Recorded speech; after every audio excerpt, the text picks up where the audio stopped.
Good evening, everyone. I first want to start by apologizing that I'm not going to be showing my face on camera, even though I have in previous videos. My forward-facing camera is malfunctioning, so you guys are just going to have to look at the scenery, I guess. I was getting out of making political videos, but with the election season getting closer, um, I couldn't not make a response to this. So I feel that every American, whether they are in the center, whether they are Democrat, Republican, conservative, progressive, love Trump, hate Trump, it doesn't matter. I think this is vital to talk about this. Um, and I frankly, I think that what they have done in Colorado against Trump, again, whether you like them or hate them, it is irrelevant. This should outrage every American because what they are doing is they are skirting around the Constitution in order to try and keep him off the ballot for the primary. Now, just to be clear, this isn't the general election. This is just for the Republican primary, but it could have a significant impact um, on who the candidates are going to be, and to try to erroneously, in my opinion, invoke the 14th Amendment, especially the clause of insurrection, to try to keep him off the ballot is disgusting. If you want me to be frank, it's disgusting. And I'll explain that in a little bit.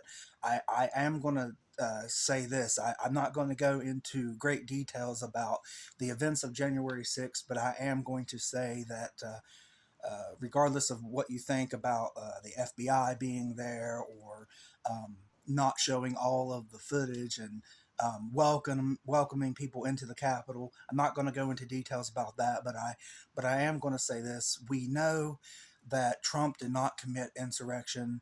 Um, we know that he didn't promote insurrection. Uh, and the media, the mainstream propaganda is what I call them, they refuse to talk about this. But he had posted days before the event to be the party of law and order, to maintain peace, to keep all protests peaceful and civil. So that in and of itself uh, flies against this narrative that he was trying to cause an insurrection. What he was actually trying to do was what his lawyers had suggested, which was appeal to Congress to put the vote up, the election, the official vote up, uh, the official votes up for um, discussion to decide whether or not they should maybe make a motion to have another um, election.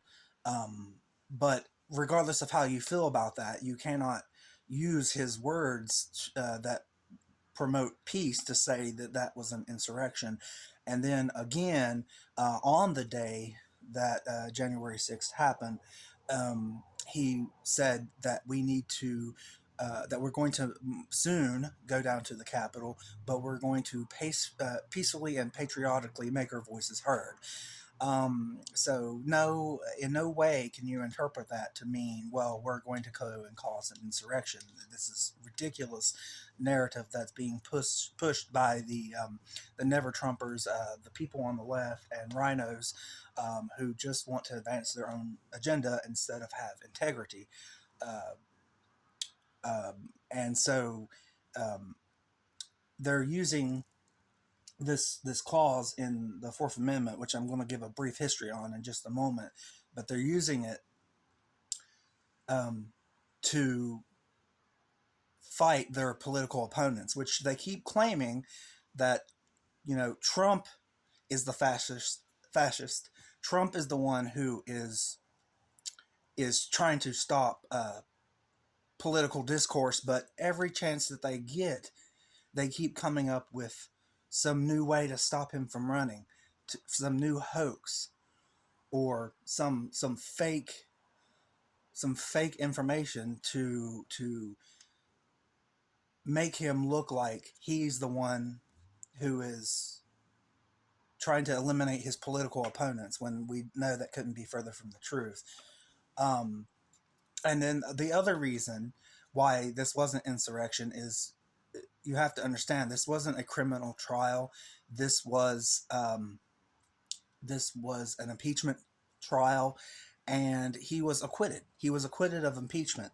So to try to put him in a position of double jeopardy, where he's constantly being harassed and charged and recharged for the same crime that he was acquitted for, that alone is unconstitutional. But let me go into this. This is the 14th Amendment. For those of you who are unaware, these are the Civil War amendments, also known as the Slave Amendments. And the 14th Amendment, very specifically, basically granted all those who are in the jurisdiction of the United States, born in the United States, citizenship within the United States, and subject to due process. It is what actually ended slavery. It wasn't the Emancipation Proclamation, which is a common misconception, but the 14th Amendment is what actually ended slavery in America, because it made everyone born in America equal citizens in America. But the section that they're quoting here is Section 3 of the 14th Amendment, and this is what it says, and I'll explain why this is problematic. It says, Section 3, no person shall be a senator or representative in Congress, or elector of president and vice president, or hold any office, civil or military, under the United States or under any state, who, having previously taken an oath of office as member as a member of Congress, or as an officer of the United States, or as a member of any state legislature, or as an executive or judicial officer of any state, to support the Constitution of the United States, and here's the clause, shall have engaged in insurrection, or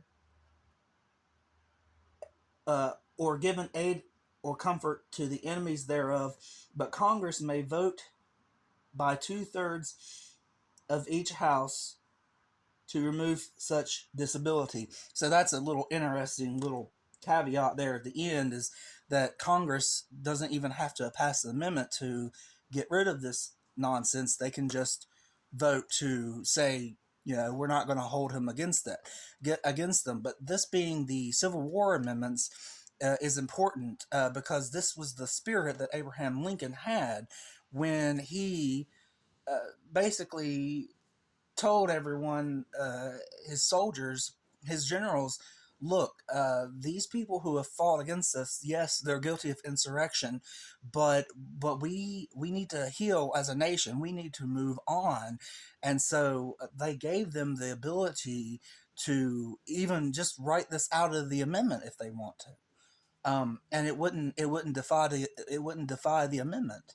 Um, but the Democrats on the left, they they promote this idea of virtue signaling and tolerance, and we need to forgive and forget. But yet, even though Trump has been acquitted of insurrection and cannot be subject to being charged with the same crime that they impeached him for, they still cannot let it go. They still cannot let this country heal the way that it needs to heal. And I don't think it will, as long as the American people do not rise up in a unified voice and fight this garbage.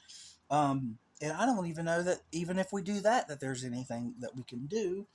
But but the reason why you cannot invoke Section 3 of the 14th Amendment, the Insurrection Clause, is because Trump was acquitted. of insurrection. So therefore, he didn't engage in insurrection, or there is not sufficient evidence to show that he engaged in insurrection. But again, um, there is no evidence when days before and on the day he was calling for peaceful protests. And keep in mind, these are the same people who all throughout the summer that year were destroying buildings, killing people, maiming people, uh, uh, destroying businesses, lighting things on fire. And what did the mainstream propaganda, especially CNN, what did they say?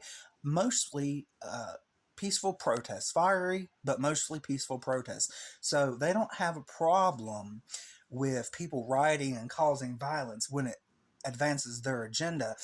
But when some shady things go down at Congress, and even though Trump is not there and he's not provoking it, and he's actually calling to the contrary, because they don't have integrity and because they want to get rid of him in any way that they can, they promote this false narrative.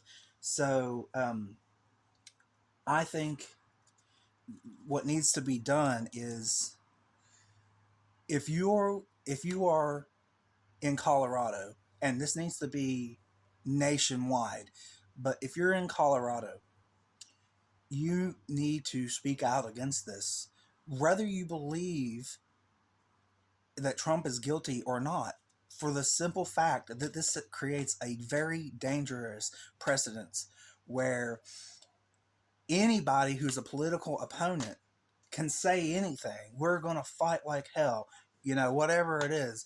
We're going to fight for our rights. They can say anything, and they can say, well, they were inciting an insurrection, and it's a very arbitrary way to try to douse your political opponents. I mean, this is dangerous. This is very dangerous, and this is why I haven't been doing political videos, but I feel so compelled to speak out against it. Um, and if if the Supreme Court or a higher court doesn't reverse this, in my opinion, unconstitutional decision in Colorado, then everyone needs to make their voices heard. They should make their voices heard regardless of any decisions that might be made. But if you're able, and I don't know if you are, but if you're able to write him in, make sure that you write in his full legal name, Donald John Trump, John, Donald John Trump. Do not write in Donald Trump or President Trump or Donald J. Trump. Write in his full legal name, so that if it should go to court for whatever reason, hopefully it will not get there, then we can have some substance to put our voices behind our vote. And so that is the first thing that needs to be done. And then we need to let our Congress people know that this is ridiculous. If Trump is kept off the ballot, especially the general election ballot, I can guarantee you that they will see an uprising, the likes of which they haven't seen before. And that is not a threat on my behalf. That is simply me analyzing the situation, um, because Trump is very popular right now. And I do not believe, myself personally, I'm not going to go into it, but I do not believe that he lost in 2020. I'm just going to say that what he warned us about in 2020 is exactly what the mainstream propaganda warned us about just prior to the election. So, where they say there's no evidence for it is just silly. Uh, so I just encourage everyone to promote this video. If they want to forward it, you have my permission. Please do. Please share it. Um, I think that the like and dislike button is pretty much useless. But I think that regardless, again, of what party you're on or where you stand politically, this one should be a no-brainer. They're they're they're trying to invoke something that he was acquitted to take him off the ballot, and that is fundamentally wrong. That is fundamentally wrong, and it sets a bad precedence. And I've said this before. Uh, there's a reason I do not like using precedents, because precedents can be wrong. I don't like using that as an argument. I don't think it's a solid argument, but nevertheless, most people feel that precedence has standing merit, and it sways people regardless of what they may think about certain issues.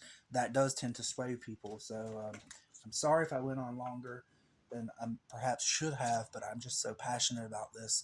Um, I hope we can unite at least in this regard, and